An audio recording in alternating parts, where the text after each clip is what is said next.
first step is coming up with a unique idea. It may seem like a daunting task, but it's really not. All you need to do is take a look around and ask questions about what you see. To help us today, I have Arby, who is an engineer here at JPL, and Serena, who is a scientist. When engineers and scientists look at the world, sometimes they ask different types of questions. So, Arby, when you look at the world, what sort of things do you ask questions about? As an engineer, I look at the technology around and I try to think of ways to make things better, make them faster, make them smaller, and so forth. So improving on design. Yes, correct. All right, and Serena, what sort of questions do you ask?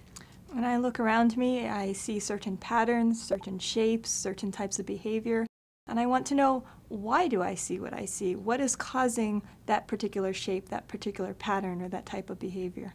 All right, so the why questions come from the scientist.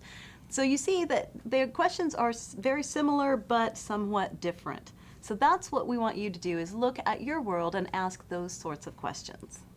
Arby, take a look at this image and tell me one thing you might ask a question about. Just looking at it, I'm immediately attracted to the airplane in the sky, the car in the driveway, and the basketball hoop on the building. I think of what makes a car go, what gives it its propulsion, by what means does it go forward. The airplane in the same way, it's going through a different medium, so how does it achieve that? With the basketball hoop, one thing that would be pretty neat is to make all your shots every time. Well, why not build a robot to do the job for you? There's a lot of ways to improve things. You can make a car go faster, a plane fly farther, and make every free throw. Okay, so you have several ideas we could then develop perhaps into a question. Serena, do you see anything you could ask a science question about? I see the plant growing out of the drain, and it leads to questions about how do plants grow, what sort of conditions do they grow best under, for instance, how much soil do they need or different types of fertilizer.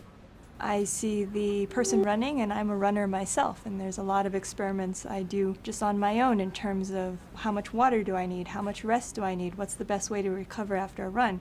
That leads to possible scientific experiments. And then finally I look at the windows and I wonder, what are the best types of covers for keeping a house cool? All right, so you both gave me about 3 ideas just glancing at this image. If I gave you more time, do you think there are more things you could see or come up with from this image? Infinitely many. Infinitely many. Absolutely. Okay, I'm going to prod you to give me 1 or 2 more that you have an idea of. If I was a little kid instead of a big kid, I'd be really curious to see what those things on the roof of my family's house is. How do they work? I mean, you're turning sunlight into energy. So there must be some interesting things going on in there. Someone who likes sports, you've got different ball shapes. Maybe they all move differently through the air when you throw them. You can look at different designs there. There's a cat. You can ask questions about animals. Or there's the bugs. What type of food do ants prefer? There's lots of things in this picture.